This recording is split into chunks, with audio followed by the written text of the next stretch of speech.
Vamos a abordar la situación del campo, la presión fiscal sobre los productores y la respuesta provincial ante los anuncios del candidato ministro Sergio Massa. Para eso tenemos la opinión del titular de la cartera de Agricultura y Ganadería de la provincia de Córdoba, Sergio Busso. Lo escuchamos. Un contexto siempre adverso, ¿no? Porque cuando hablamos de lechería siempre hablamos de dificultades, sobre todo este tiempo con seca que ha pegado muy fuerte, con precios que no son los mejores y con políticas macroeconómicas que obviamente no son previsibles ni transparentes en el tiempo. Nosotros venimos pidiendo muy fuertemente, levantando la voz, que se ha declarado, por ejemplo, economía regional a la lechería, lo hicieron los 3 gobernadores de la región centro. Bueno, estamos esperando que una política pública nacional pueda entender lo que significa algo tan preciado para los intereses de la región pampeana, lo que es la lechería. Hablando de la política nacional, en su paso por Córdoba, el ministro candidato Sergio Massa dijo que va a pensar en bajar las retenciones. ¿Cuál es su opinión al respecto? La verdad que creo que es poco serio. Nosotros creemos que Sergio Massa es parte de este gobierno hace mucho tiempo y es ministro de Economía hace 1 año y medio y tiene prácticamente la conducción del gobierno nacional, y si él entiende que es bueno bajar las retenciones como lo venimos pidiendo nosotros, me parece que más que decirlo tiene que hacerlo. Y en ese sentido creo que hacer un anuncio de este tipo 10, 15 días antes de las elecciones le resta seriedad en algo que es tan importante, porque nosotros creemos que eso hay que hacerlo, que es necesario ponerlo en la agenda. Ojalá que esto sea en serio una política que pueda eliminar las retenciones, lo hemos dicho muchas veces, gradualmente, que esto pase a cuenta de ganancias y que esta plata que se va de las provincias productoras puedan quedar en el bolsillo de muchos productores cordobeses, santafesinos, bonaerenses, pampeanos, para mejorar la productividad. ¿Qué viene? ¿Hay alguna iniciativa del gobierno provincial para bajar la carga impositiva que sufren los productores? Y nosotros en Córdoba, la carga que tienen los productores, hay un solo impuesto que pagan los productores, que pagan el impuesto inmobiliario rural.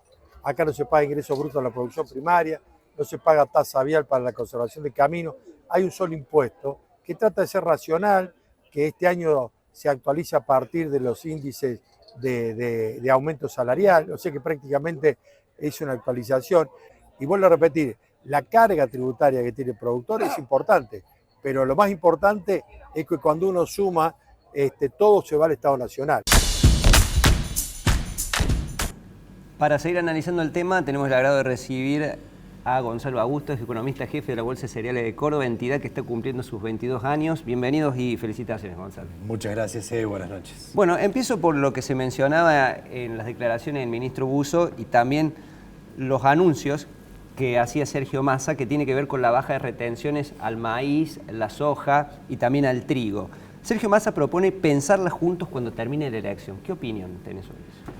Bueno, yo creo que ese es un impuesto que me lo venimos diciendo hace muchos años, un impuesto muy distorsivo que le saca muchos ingresos al productor y que te acompaña en las ganancias, en las pérdidas en todo momento. Los productores vienen de una campaña muy mala, donde la mayoría perdió mucho dinero, porque los rendimientos no alcanzaron a cubrir los costos, entonces la mayoría cerraron con resultados negativos y ahí no hubo ninguna deducción especial ni nada para los productores.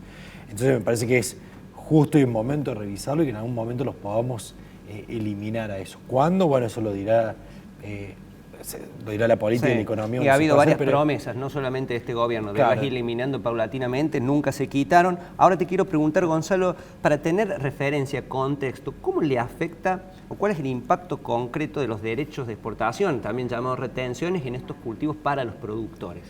Bueno, no solamente los derechos de exportación, sino también acá hay que tener en cuenta la brecha cambiaria, porque el productor vende a un precio y después cuando tiene que comprar dólares, también ahí ya le quitan la mitad de lo que vale su producción, contrariamente a lo que pasa a un productor que está, por ejemplo, en Brasil, Paraguay, Uruguay, donde recibe el precio lleno de la mercadería.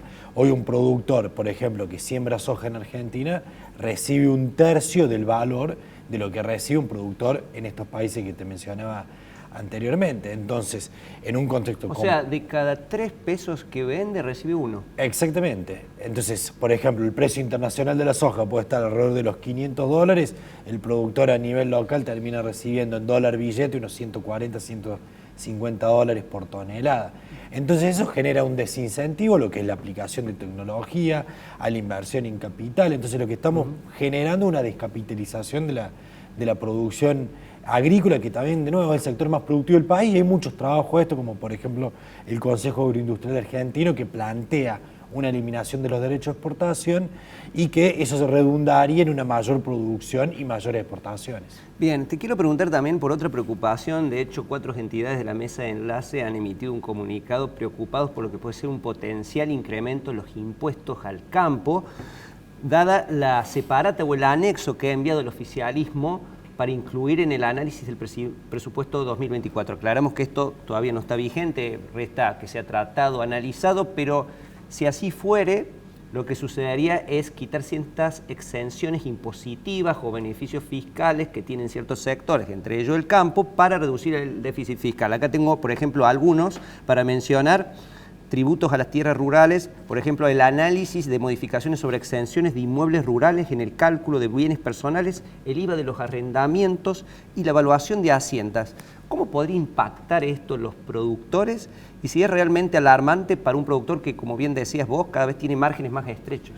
Bueno, yo creo que con lo que te dije anteriormente, que un productor agrícola de la Argentina recibe un tercio de lo que recibe un productor en un país vecino, se le suma una mayor presión impositiva, la verdad que vamos a estar en problemas, porque estamos de a poco asfixiando uno de los principales sectores aportantes de divisas de Argentina. Lo que más necesitamos hoy es generar mayores exportaciones para, por un lado, tratar de solucionar la restricción externa a la cual Argentina constantemente se sigue exponiendo con la falta de dólares. Ahora, ustedes tienen un cálculo, porque sé que los productores, esto depende del mix de siembra que tenga, el terreno, los mercados, etcétera, pero del promedio de rentabilidad para un productor que alquila el campo, ¿no es que es propietario? ¿Tiene renta o no actualmente? Por ejemplo, lo que es el productor que sembró trigo esta campaña, sí, con la sequía que tuvimos, que fue, la verdad, que le siguió afectando el trigo esta campaña. Un productor que hoy hizo trigo tiene un resultado negativo. Es decir, perdió plata, claro. O sea, muchas veces ni siquiera le va a convenir cosecharlo, porque le va a salir más caro cosecharlo que lo que puede obtener por la venta del trigo. Lo que está pasando en Córdoba en particular, y lo que son los cultivos de verano que se cosecharon allá en abril, mayo, junio, julio, también los resultados, lo que es maíz, soja, estos son todos resultados negativos. El productor, sin embargo, hoy está sembrando pensando en la nueva campaña y que las condiciones cambien, porque si las condiciones climáticas no acompañan y seguimos bajo este contexto, el resultado va a ser negativo. Bien. Igual. Ahí vamos a la siembra, porque te anticipas un tema que tenemos pensado, sí, la siembra de cultivos estivales. Pero antes, también hubo anuncios lo que tiene que ver con biocombustible en base de maíz y también de soja. ¿Cuáles son, si podés resumirnos, las mejoras anunciadas por Sergio Massa, y qué impacto crees que podría tener en Córdoba? Bueno, obviamente eso, dentro de todas las noticias negativas que estamos viendo anteriormente, eso podría ser una noticia positiva para la cadena en sí. Ahí estamos viendo justamente una placa con un cálculo tuyo. Claro, acá lo que estamos viendo son a distintos cortes obligatorios cuánto maíz necesitaríamos industrializar. Hagamos una aclaración antes de ir a los números de la tabla, que la nafta tiene una mezcla de 12% de bioetanol, que es el corte, y del gasoil es el 7,5% de biodiesel. Así es. O sea, eso es lo que está actualmente. Acá estamos viendo ese corte obligatorio, 12% sería la primera fila. Así es. ¿Y ese 12% cómo se abastece? Bueno, una parte con etanol en base a caña de azúcar, pero que ya no tiene prácticamente potencial de crecimiento, y el restante con etanol a base de maíz, que se industrializa básicamente en Córdoba, que es el 74% de esa producción, y también hay una empresa en San Luis y otra en Santa Fe. Okay. Entonces la idea de ahora es aumentar los cupos. No solamente aumentar el corte, sino hablan de un aumento de cupos. Esto quiere decir que ingresen nuevas empresas que industrialicen maíz para producir etanol. Bien, ese cupo es para mercado interno. Así es. Bien. Pero también el año pasado, por ejemplo, estuvieron exportando bioetanol a otros países. Pero, por ejemplo, acá lo vemos que si se aumentara el corte, por ejemplo, lo que planteaba en esta masa, que era del 12 al 16,8%, sí, estamos hablando de aproximadamente unas... acá es lo que es maíz de Córdoba, son prácticamente 1 millón de toneladas más de maíz que se podría estar industrializando, y a nivel nacional estamos hablando de 1,5 millones de toneladas más.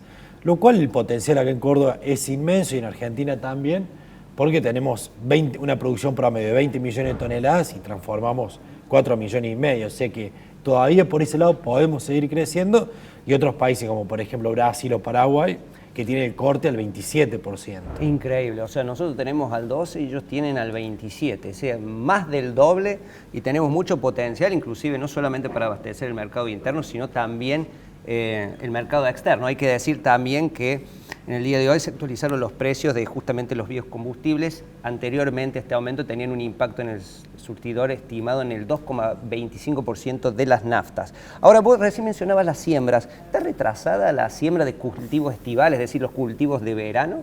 Bueno, eso también es un tema porque decimos bien el Niño, se soluciona el problema. Bueno, no es tan sencillo. Cuando hablamos de Niño decimos más precipitaciones y mayor humedad. Así es, precipitaciones por encima de lo normal para lo que es la zona agrícola pampeana.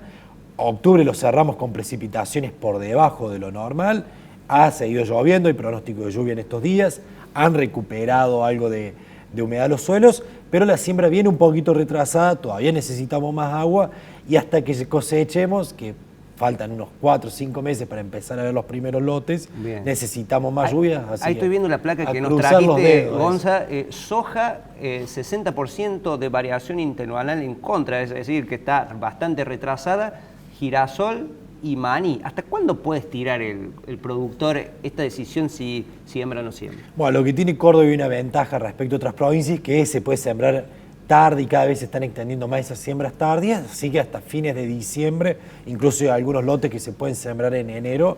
Entonces todavía tenemos tiempo, pero necesitamos el agua para empezar a recargar esos perfiles hídricos que están bastante castigados respecto a lo que veníamos. Ojalá llegue el agua no solamente para la economía de nuestra provincia, sino porque Córdoba es turística y hoy cuando uno visita los ríos realmente se ve imágenes, te diría hasta triste. Vamos a completar y cerramos nuestra entrevista. Te agradecemos, Gonza, por acompañarnos con la visión de Tomás Kemberg, que es ingeniero agrónomo y también parte del Departamento de Información Agronómica de la Bolsa de Cereales de Córdoba.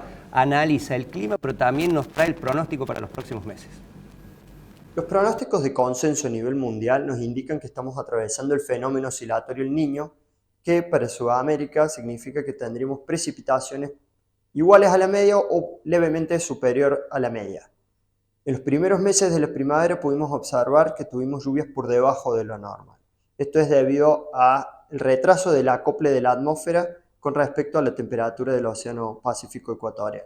A partir del 20 de octubre pudimos observar que las precipitaciones fueron más continuadas, de lo cual sirve para la producción agropecuaria para recuperar el contenido de agua en el suelo que se perdió en los últimos años de sequía. ¿Qué se espera para los próximos meses? Se espera que continúe el Niño para lo que resta de la primavera y para el verano, y se espera, según el Servicio Meteorológico Nacional, temperaturas por encima de la media.